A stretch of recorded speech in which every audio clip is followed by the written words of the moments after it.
Hi friends, welcome to my channel Lara Times. Kalaignar Magalir Urimai தொகை திட்டத்தின் கீழ் புதிய விண்ணப்பங்கள் வழங்கப்படும் தேதி அறிவிக்கப்பட்டிருக்குங்க.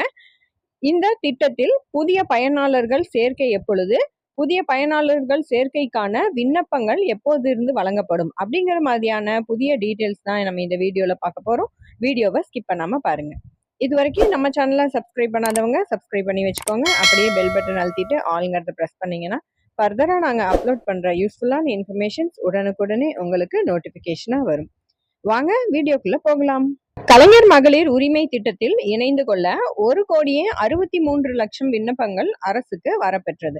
அதில் தகுதியுள்ள 1,06,50,000 விண்ணப்பங்கள் தேர்வு செய்யப்பட்டு அவர்களுக்கு மாதந்தோறும் 1000 ரூபாய் வழங்கப்பட்டு வந்தது. இந்த திட்டத்தில் சேருவதற்காக மறு விண்ணப்பம் செய்தவர்களையும் சேர்த்து 1.7 கோடி மகளிருக்கு கலைஞர் மகளிர் உரிமை தொகை திட்டம் வழங்கப்பட்டு வருகிறது. தேர்தலுக்கு பின் மேலும் சிலருக்கு இந்த திட்டத்தில் பணம் வழங்கப்பட உள்ளதாகவும், தேர்தலுக்கு பின் புதிய விண்ணப்பங்கள் ஏற்கப்பட உள்ளதாகவும் புதிய தகவல்கள் வெளியாகியுள்ளன.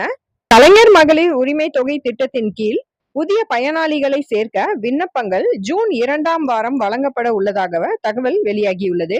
ஜூன் 4ஆம் தேதி தேர்தல் ரிசல்ட் வந்த பின் தேர்தல் விதிகள் தளரும்.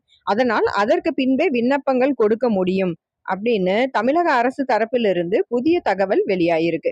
அதனால தேர்தல் விதிமுறைகள் தளர்ந்த பிறகு புதிய பயனாளிகள் சேர்க்கப்பட்டு அவர்களுக்கும் மாதந்தோறும் 1000 ரூபாய் உரிமை தொகை வழங்கப்படும் என தமிழக அரசு சார்பில் தெரிவிக்கப்பட்டுள்ளது.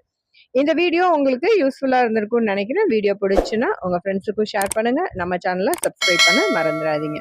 அடுத்த யூஸ்ஃபுல்லான இன்ஃபர்மேஷனோட உங்களை மீட் பண்றேன். தேங்க்ஸ் ஃபார் வாட்சிங்.